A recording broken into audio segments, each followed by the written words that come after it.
My wife handed me divorce papers with my morning coffee, expecting me to break down and beg her to stay. Instead, I simply smiled and signed each page without even reading them. She thought she was shattering my world, but what she didn't know was that I had been several steps ahead for months. What happened next turned her life upside down. My name is William Winters. I'm 48, and I run a small IT consulting firm that assists small businesses in setting up their computer systems. It's reliable work that brings in enough to keep us comfortable in our home in Riverside Heights. At least, it did, until the morning I found the divorce papers on the kitchen counter, as if they were a restaurant receipt. Charlotte had placed them right next to my coffee mug. Not by accident, mind you. She's always been meticulous about these things, arranging everything just so. The papers were crisp, clearly fresh from some downtown law office that charges a premium just to breathe their air. I took my coffee first, sipping it slowly as I stared at the legal documents. 22 years of marriage, reduced to a stack of forms with little yellow sticky notes marking where I needed to sign. Charlotte walked in from the hallway, still in her yoga clothes. She'd been going to classes 3 times a week for the past year, although I had noticed that she didn't seem particularly flexible when she came home. "I want a divorce, William," she said, not even looking at me. She was fiddling with her water bottle, unscrewing and screwing the cap as if it were the most important task in the world. I put my coffee down and really focused on the papers for the first time. Everything was neatly filled out, organized. She had planned this. Probably spent weeks thinking it over. "Okay," I said, reaching for the pen she had thoughtfully placed next to the papers. "Fine by me." The silence that followed was thick. I could practically hear the wheels turning in her head as she processed my reaction. She'd probably rehearsed this moment countless times, maybe even practiced it in front of the bathroom mirror, but I doubt she'd anticipated me just agreeing. I started signing, one page at a time. My signature looked just like it always did, steady, clear, no shaking hands or dramatic flourishes. Just William Winters getting things done. "Is that it?" Charlotte finally asked, her voice higher than usual. "You're not going to ask why? You're not going to fight for us?" I looked up at her. Really looked. She was beautiful, no question. 45, and she could still turn heads when she entered a room. But there was something different in her eyes now, something that had been growing for months. Maybe distance, maybe guilt. "Should I fight for us, Charlotte?" I asked, keeping my voice steady. "Because from where I'm sitting, it seems like you've already made up your mind about everything." She opened her mouth, then closed it again. I finished signing the last page and slid the papers back to her. "There you go," I said, picking up my coffee again. "All done."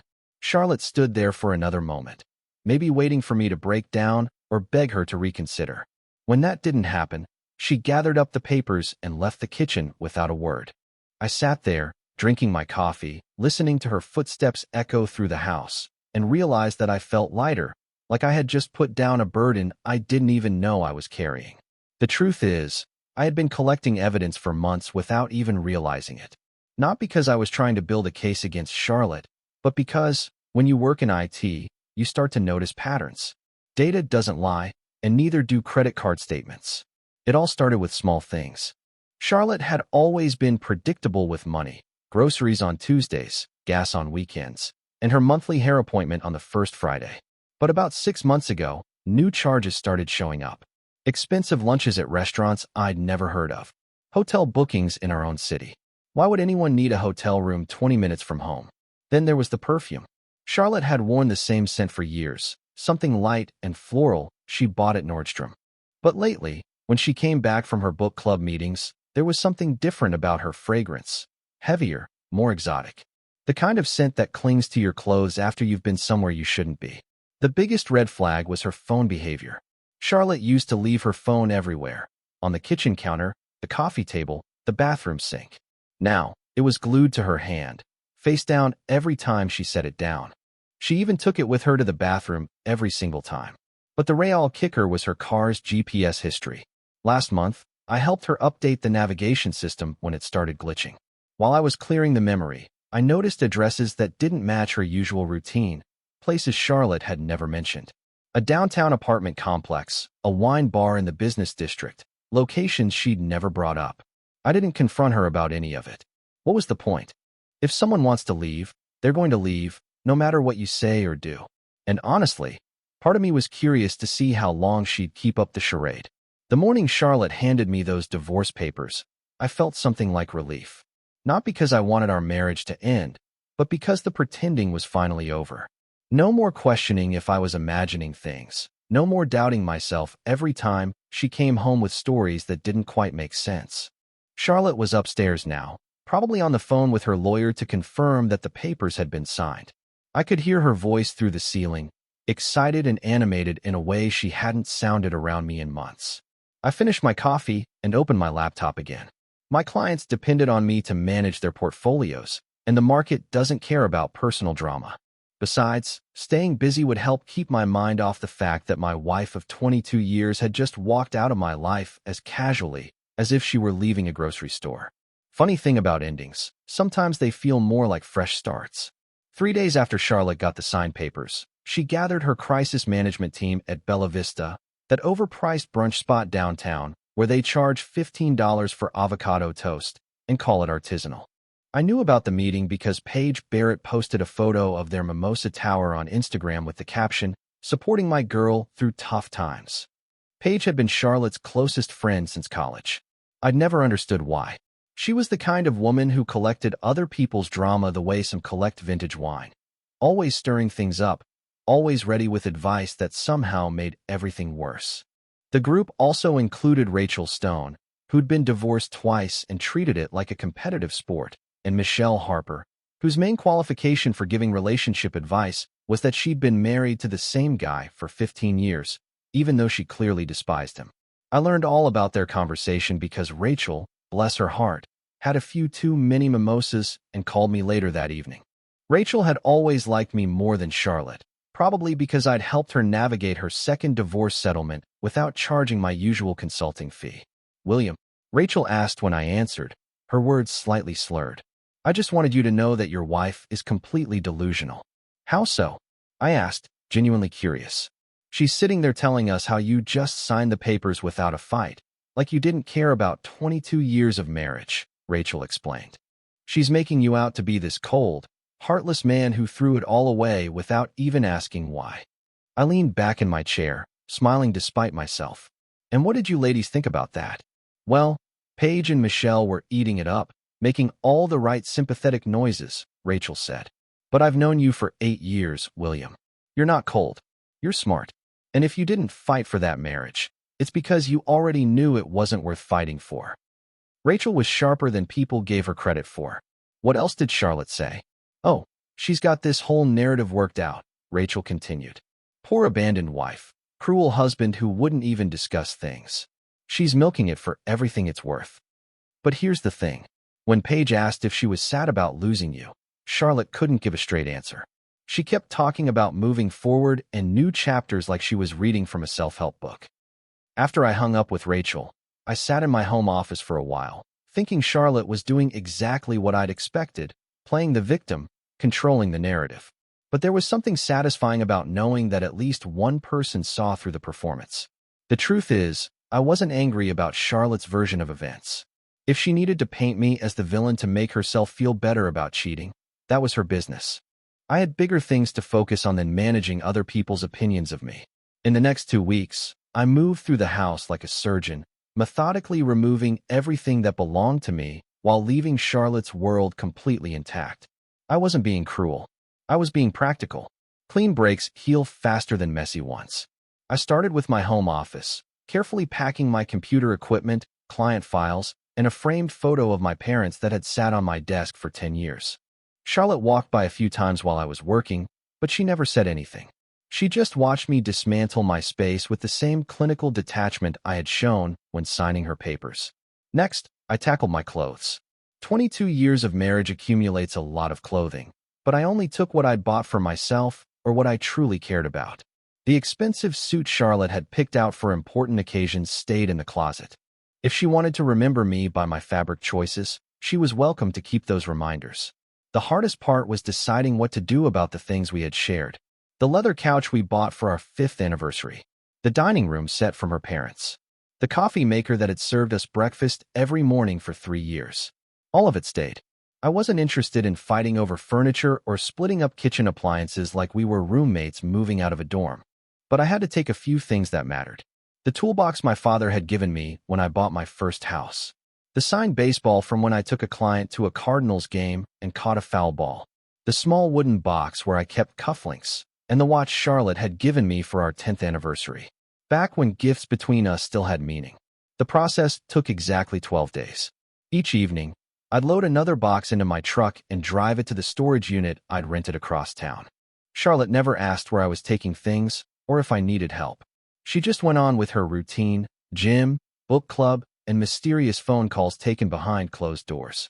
On the final day, I walked through the house one last time, checking for anything I might have missed. The place already felt different, like a hotel room after checkout. Clean, neutral, ready for the next occupant. I left my house key on the kitchen counter, right where Charlotte had placed those divorce papers 2 weeks earlier. No note, no dramatic gesture, just a practical handover of property. By sunset, I was standing in my new apartment, looking out at a view that was mine alone. Charlotte would return to find my absence like a perfectly cut puzzle piece, obvious in its shape, but leaving the overall picture surprisingly complete without it. My new apartment was in Highland Ridge, a modern complex 15 minutes from my old house, but worlds apart in every way that mattered. Top floor, corner unit, with floor-to-ceiling windows facing east toward the mountains. The rent was reasonable, the building had solid security, and most importantly, no one there knew me as Charlotte's husband. I furnished the place minimally, just what I needed to function. A comfortable couch, a decent dining table that doubled as a workspace, and a bedroom set that fit my actual sleeping habits instead of Charlotte's decorating fantasies. No throw pillows, no accent pieces, no furniture that looked good but served no practical purpose. The best part was setting up my home office exactly the way I wanted. 3 monitors to manage multiple client accounts simultaneously, a proper ergonomic chair, and a filing system that made sense to me instead of trying to accommodate someone else's organizational preferences. Within a week, I was more productive than I'd been in months. Client calls went smoothly without me wondering if Charlotte was listening from the hallway. Financial reports got done faster without constant interruptions when she asked me to move my stuff, so she could use the dining room for whatever craft project she had found online. The silence in my new place was different too. Not the tense, walking on eggshells quiet that had filled the house lately, but genuine peace. I could work late without feeling guilty, watch whatever I wanted on television, and eat dinner at the kitchen counter without having to talk about Charlotte's book club drama. About 2 weeks after I'd moved out, Charlotte started trying to reach me. First, it was a text about the refrigerator's warranty information, something she could have easily found in the kitchen drawer where we'd kept appliance manuals for 10 years. Then, a call asking if I'd taken the spare garage door opener. Small things, obviously, just excuses to make contact. I answered her questions politely but briefly. The refrigerator warranty was in the kitchen drawer. No, I hadn't taken the garage door opener. It was probably in her car's glove compartment where she always kept it. I didn't ask how she was doing or invite longer conversations. I just gave her the information she requested and moved on. The strange thing was how normal it felt to live alone again. I had been on my own for 6 years before I married Charlotte, and it seemed those skills hadn't disappeared. I cooked meals I actually wanted to eat, kept the apartment at a temperature that made sense, and went to bed when I was tired instead of when someone else decided it was time. For the first time in years, I was living my life instead of accommodating someone else's version of it. Charlotte's attempts to contact me became more frequent and less practical as the weeks passed. What started as legitimate questions about household items gradually shifted into something else, probing messages that felt more like fishing expeditions than actual requests for information. "William," she texted one evening, "I can't find the manual for the lawnmower. Do you remember where we put it?" The manual was in the garage, hanging on the pegboard where it had been for 3 years. Charlotte knew exactly where it was. She was the one who'd organized that pegboard system in the first place, complete with labeled hooks and plastic sleeves for all the equipment documentation. I texted her back the location and left it at that. No questions about why she needed it, no offers to come over and help with lawnmower maintenance, just the facts. A few days later, she called while I was reviewing a client's retirement portfolio. I almost didn't answer, but Charlotte had never been the type to call repeatedly, so I figured it might be important. "Hi, William," she said when I picked up. Her voice had that carefully casual tone people use when they're trying to sound normal about something that's clearly bothering them. I was just wondering if we could maybe talk sometime about things. What kind of things? I asked, minimizing the spreadsheet on my screen, but not closing it completely.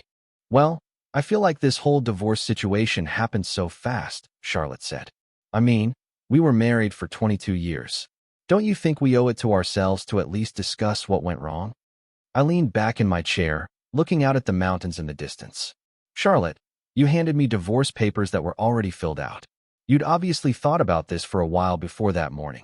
What's left to discuss? The silence stretched on so long that I wondered if the call had dropped. Finally, Charlotte spoke. I just think it's strange that you didn't even ask why I wanted the divorce. Most people would want to understand what happened. I kept my voice calm. Most people probably don't spend 6 months watching their spouse come home with someone else's cologne on their clothes. Another long pause. I don't know what you mean by that, she said. Sure you do, I replied. But it doesn't matter now. You wanted out, you got out. We're both free to move forward however we want. But William, she started. Charlotte, I interrupted gently. I need to get back to work. Was there anything else you actually needed? She hung up without answering. I turned back to my computer screen and finished reviewing the retirement portfolio, but part of my mind stayed focused on that phone call. Charlotte wasn't reaching out because she missed me or regretted her decision. She was reaching out because my reaction didn't fit her narrative, and that made her uncomfortable. She'd expected anger, drama, maybe desperate attempts to win her back. Instead, she got practical responses and polite disengagement. And that, apparently, was somehow worse than the explosive confrontation she had been prepared for. The call came on a Thursday evening while I was debugging a client's network configuration. The number wasn't in my contacts, but something about the area code made me answer. Dad, I nearly dropped my phone. Sebastian's voice was deeper than when I last heard it 3 years ago, but unmistakably my son. Sebastian, I said, closing my laptop immediately. Where are you? Phoenix, he replied. I just heard about your divorce. Mom called me yesterday. My ex-wife, Linda, had remarried when Sebastian was 12 and moved to Arizona with her new husband. Our son had chosen to stay with them through high school, and I respected that decision, even though it meant seeing him only during summer breaks and holidays. Now he was 26, running his own software development company, and apparently keeping tabs on my life from 2 states away. How much did your mother tell you? I asked, genuinely curious about what version of events had made it to Phoenix, and enough to know that Charlotte initiated everything and I didn't put up a fight. Sebastian said she seemed surprised by that. She said it wasn't like you to just accept something like this without getting all the facts first. Linda knew me well enough to recognize when my behavior didn't match my character. We'd been divorced for 15 years, but our split had been amicable. Just 2 people who'd married too young and grown in different directions. No cheating, no drama, just an honest recognition that we wanted different things from life. Your mother's right, I said. I didn't get the facts first. Just didn't see any point in fighting over something Charlotte had already decided. Want to tell me what really happened? Sebastian asked. I found myself smiling. My son had inherited my analytical mind and Linda's direct communication style. He wasn't asking for gossip or drama. He wanted to understand the situation so he could respond appropriately. Charlotte had an affair, I said simply. I found out about it months ago, but didn't confront her.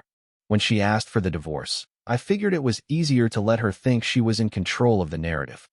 Smart, Sebastian said approvingly. No point in giving someone ammunition they can use against you later. But Dad, are you okay? Really okay? The question caught me off guard. Not because Sebastian was asking, but because I realized the answer was genuinely yes. I'm better than okay, I told him. I'm actually doing pretty well. Good, Sebastian said. Because I was thinking about taking a break from the Phoenix heat, maybe visiting Colorado for a few weeks. If you're up for some company. I looked around my quiet apartment, imagining Sebastian's laptop set up at my dining table, both of us working on our respective projects in comfortable silence the way we used to when he was a teenager. I'd like that, I said. I'd like that a lot. Great. I'll book a flight for next week. Fair warning, though, he added. I'm probably going to want to hear the whole story. And I mean the whole story. After we hung up, I sat in my apartment feeling something I hadn't experienced in months. Genuine excitement about the future. Sebastian arrived on a Tuesday morning with 2 suitcases, a laptop bag, and the kind of confident energy that successful 26-year-olds exude when they've figured out how to make money doing what they love. He looked like a younger version of me, but with Linda's green eyes and a social ease that neither of his parents had ever possessed. "Nice place," he said, dropping his bags in the guest room and immediately gravitating toward the windows. "Great view, good natural light for working. You've always known how to pick locations." We spent the first day catching up on the basics. His company was developing custom software for medical practices, and business was booming.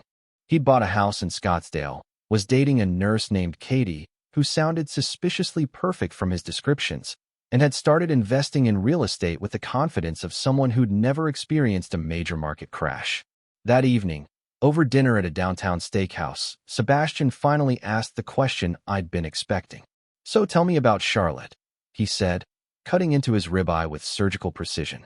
"What was she like when you first met her?" I thought about that for a moment. "Charming," I said, finally. She was working as a marketing coordinator for a tech startup, very focused on her career, very sure of what she wanted from life. We met at a networking event, and she was the kind of woman who could work a room without making it obvious. "And when did things start going wrong?" he asked. "They didn't go wrong exactly," I said. "They just changed." Charlotte always needed to be the center of attention. But in the early years, that energy was directed outward. She was building her career, making connections, climbing the ladder.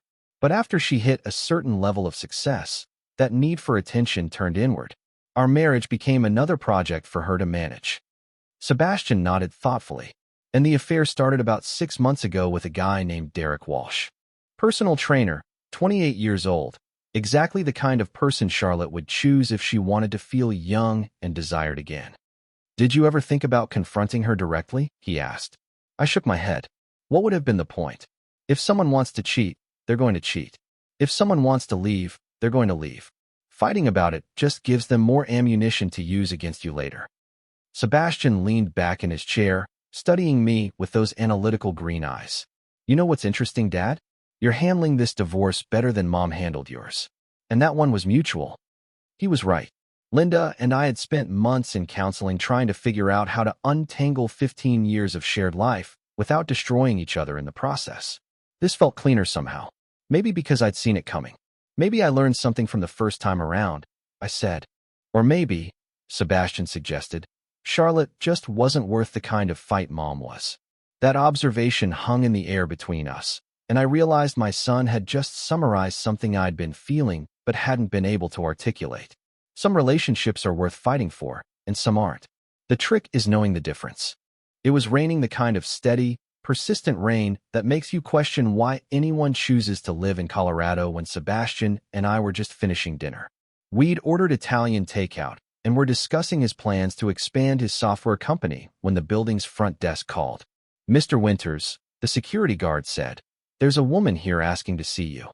She says her name is Charlotte Winters, and she's your wife."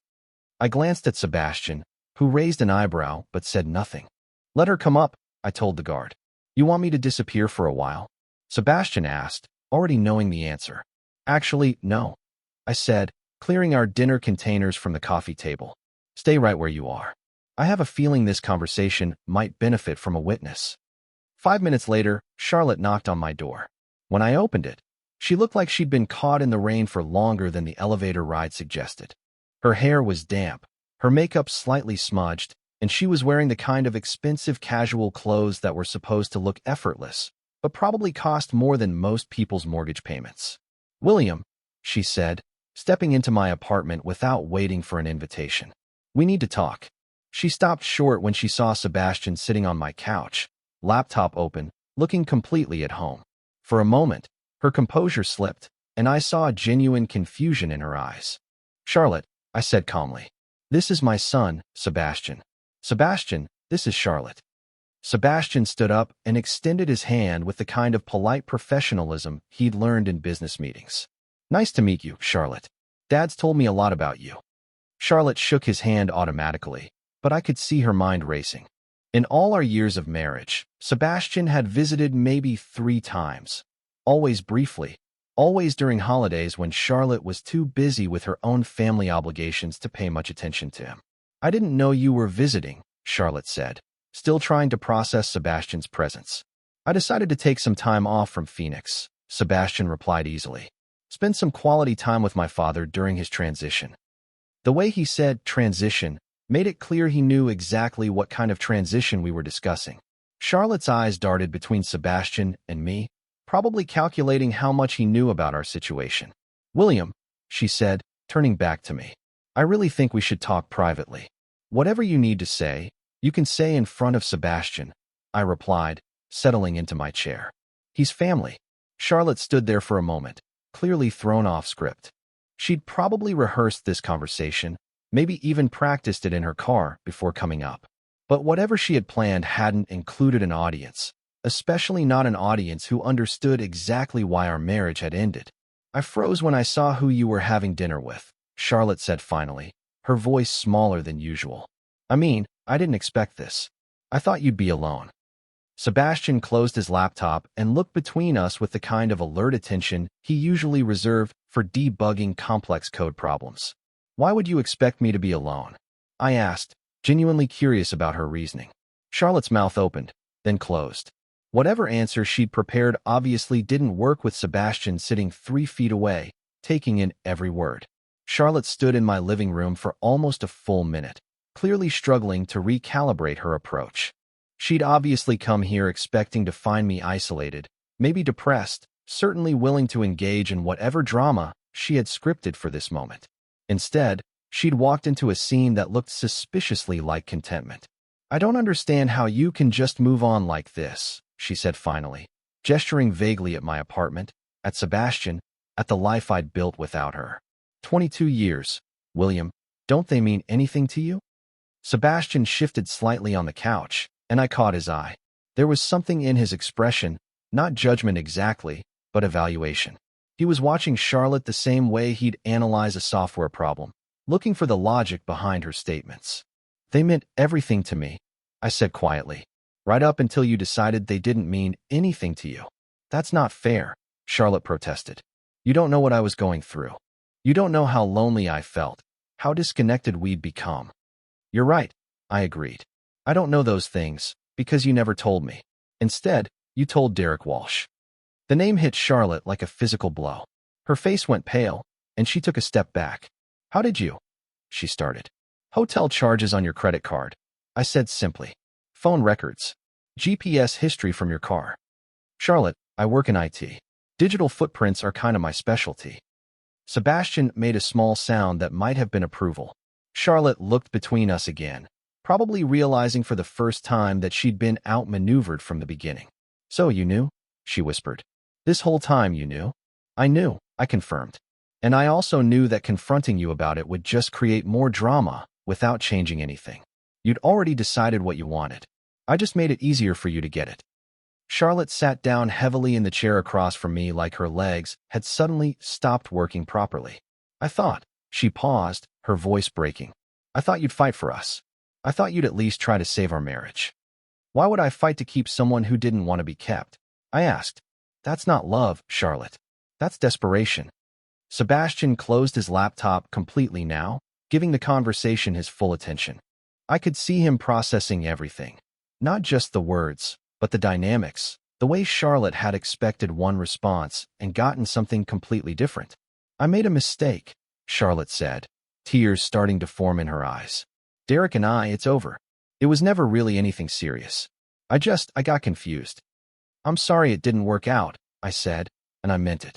Not because I wanted Charlotte back, but because I didn't wish pain on anyone, even someone who'd caused me plenty of it. William, she said, leaning forward in her chair. Is there any chance we could try again? Start over? I looked at her, really looked at her, and realized that whatever I'd once felt for Charlotte had transformed into something else entirely. Not hatred, not anger, just distance. Like looking at a photograph of a place you used to live, but could barely remember.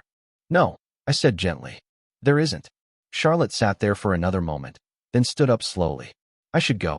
I walked her to the door, and as she stepped into the hallway, she turned back one more time. I hope you're happy, William, she said. And for the first time since she'd arrived, her voice sounded genuinely sincere. I am, I told her. I really am.